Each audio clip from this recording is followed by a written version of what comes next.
Hello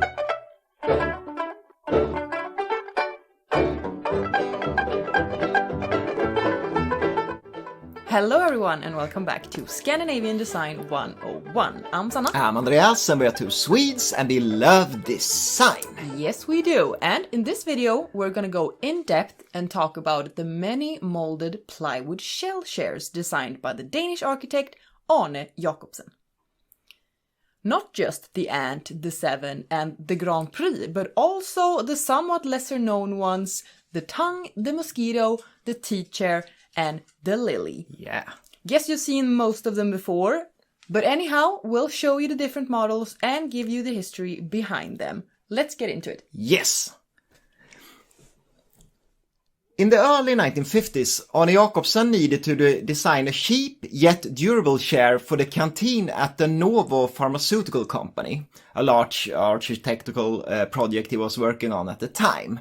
And the furniture manufacturer Fritz Hansen ordered one of Charles and Ray Eames' DCW dining chairs for Jacobsen to get inspired from. After inspecting the chair, Jacobsen apparently said, "It's indeed good looking. We're gonna do one of our own, but it must not be too similar." And luckily, Fritz Hansen had been working with molded plywood since the 1930s and had good experience in the art of bending wood. Jacobsen immediately started working on his new chair using clay to create the three-dimensional shapes. And finding the right materials was also a process. 9 layers of wooden veneer and 2 layers of cotton fabric turned out to create the perfect thickness. And when pressed together under high pressure, the result was a seat strong enough to hold a sitting person without breaking. And that's good for a chair. That is crucial, yes. An important criteria for Jacobsen was the weight of the chair. It was supposed to be lightweight, and therefore the number of legs were reduced from 4 to only 3. This also resulted in the need of less raw materials and therefore a lower retail price. To make the chair even cheaper, Jacobsen accepted to lower his already modest royalties. And finally, in the fall of 1952, Myren, or the ant chair, was ready to meet the public. Jacobsen was obviously highly inspired by the Eameses, but there were other predecessors worth mentioning. Already in 1930, the two Bauhaus students Hin Bredendijk and Hermann Gautel had created a taburet with a similar plywood shell. And in the 1940s, the Italian architect Carlo Molino created a prototype chair with a similar silhouette. The Ant was exhibited for the first time at the Fritz Hansen 80th anniversary in November of 1952, and as planned it was also used at the Novo factory. When put into serial production, it was given the model number 3100, and was only available in beechwood or lacquered black. Somewhat later, oak, teak and rosewood was introduced. And during the first 3 years, it was also possible to have the metal legs covered in grey plastic, but this kind of ugly option was never popular among customers. In 1968, Jacobsen finally introduced colored versions of the Ant. He was highly involved in the process of choosing the colors, and they were white, grey, red, curry, green, blue and dark green. Very 1960s colors. After Jacobsen's death in 1971, the architect Werner Panton was hired to redo the color scheme. And it was also first after Jacobsen's death the 4-legged 3101 was officially introduced in the Fritz Hansen catalog. Soon, customers started asking for an ant chair with armrests. This turned out to be impossible due to the 3 legs and rounded shell, so he decided to create a completely new chair to fill the demand.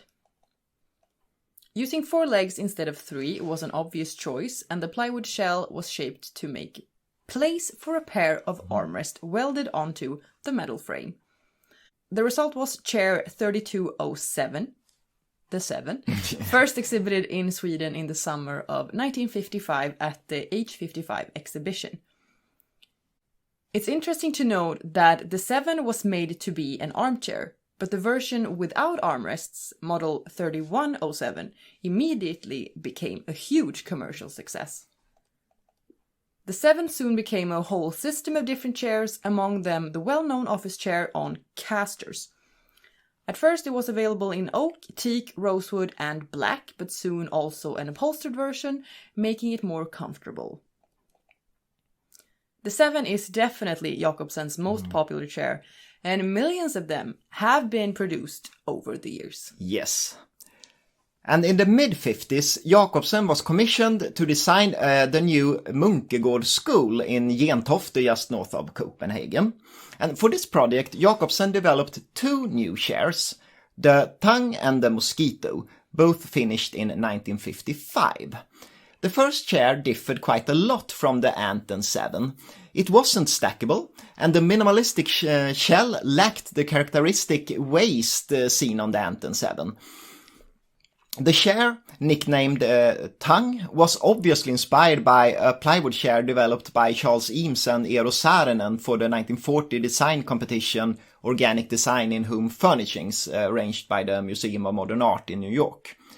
The pyramid-shaped legs might also have been inspired by the so-called Eiffel base developed by the Eameses.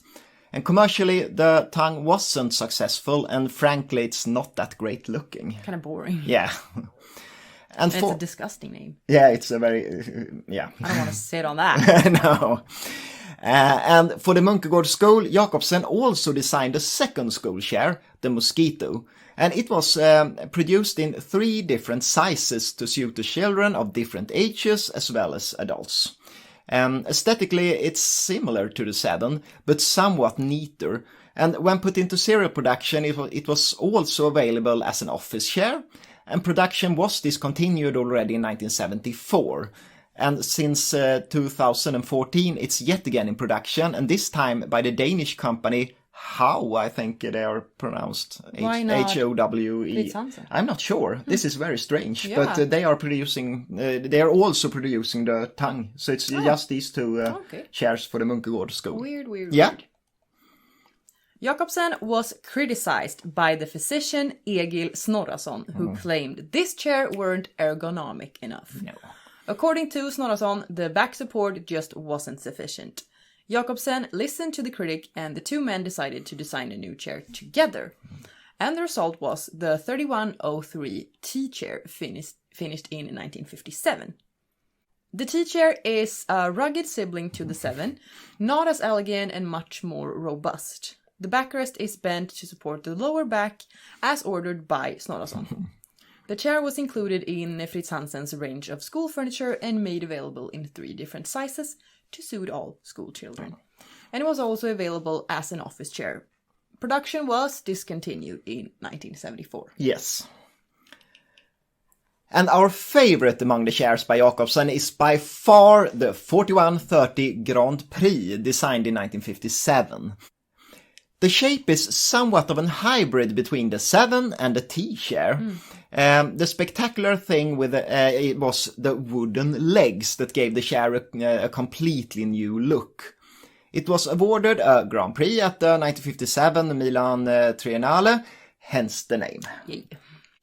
Sadly, the construction turned out to be inferior, and legs soon started to come loose from the seat. That's no good. Nope. The construction had to be reworked, and the chairs sold had to be replaced. But the problem was soon solved by placing an extra piece of veneer between the seat and legs. A less exclusive version with metal legs was also available, given model number 3130. Production was discontinued in 1974. Many shares was discontinued. What happened in I'm not 74? sure. Didn't they sell enough? Was it a bad economy then? But yeah, probably. It's oil crisis and so in the beginning of the 70s. Yeah, but it was reintroduced for a couple of years in the early 90s with a somewhat different base. And since 2014, the Grand Prix with wooden legs is yet again made available by Fritz Hansen. Phew. Yeah, luckily. Yeah. And now it's even more sturdy than before. Great. And finally, we're going to talk about 2 of Jacobsen's last chairs, the 3108 and 3208. Do you know how he named them? They are, there is a system. I think, the obvious one is, of course, that 2 means armrests and 1 is without armrests. But the number is... Should I look that up? Yeah, but I think it's... I'm interested. Yeah. Well. They are often called, nicknamed, the Lily. Yeah. The 3108 was launched in 1968 and is actually an excessive version of the 7. The waist is thinner and the shoulders are pointier. It's made to be more comfortable with a better support for the lower back, and it's possible for the sitter to change positions more freely. That's nice. Yeah. 2 years later, it was given armrests and the 3208 was born. The armrests are shaped like wings, also providing side support for the sitter. It's sometimes also called the seagull, I think. Yeah. Oh. This chair is the most sculptural of all the shell chairs designed by Jacobson. Possibly it's too sculptural and overworked. It's often said that the simple metal legs just doesn't suit the graceful shell.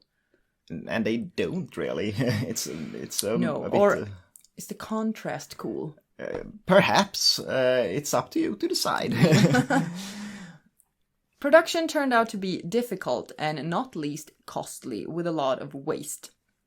And production was discontinued after only 4 years. And we know which year that is. Probably in 74. Yes. The 3108 met the same fate. Yeah. But since 2010, they're yet again made available by Fritz Hansen. Yes, and that's it for this depth episode. Yeah. And if you want to know more about Arne Jacobsen as a person and so on, you should check out our previous videos. Yeah, and some of his other stuff. Yes. And thanks a lot for watching. Thank you so much for watching.